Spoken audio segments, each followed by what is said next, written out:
High five.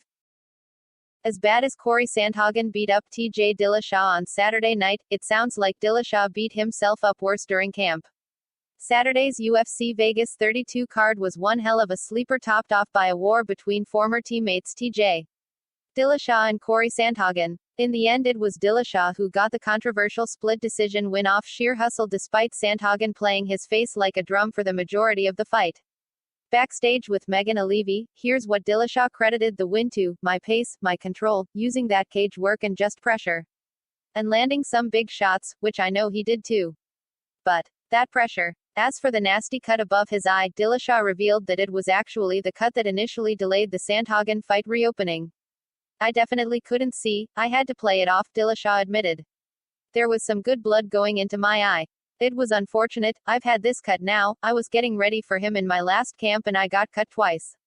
And so it was just waiting to get opened, I might have to get some things cleaned up in there. So I just had to not think about it, push past it. Nothing in there was I worried about getting finished, it was just about pushing the pace.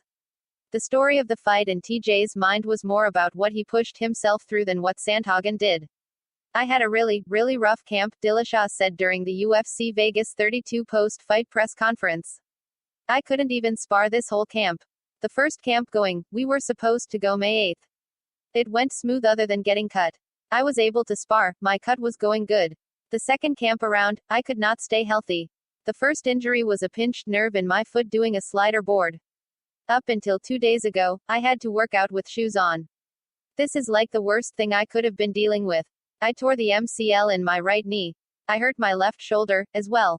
The whole camp, it was a real rough camp. I didn't want to obviously talk about it. I didn't want to make excuses. I just needed to get out there. It had been too f***ing long. There was no way I was going to pull out from the fight. There was no way I was pulling out. I could have walked out with one foot. I wouldn't care. With the win, Dillashaw seems poised to fight for the bantamweight title he over a failed USADA test for EPO. Who he'd fight will be determined by the hotly contested UFC 267 fight between champion Aljamain Sterling and Petr Yan.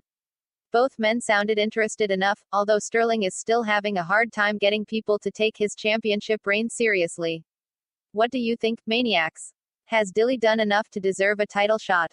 Or is he lucky to have walked away from UFC Vegas 32 being called a winner?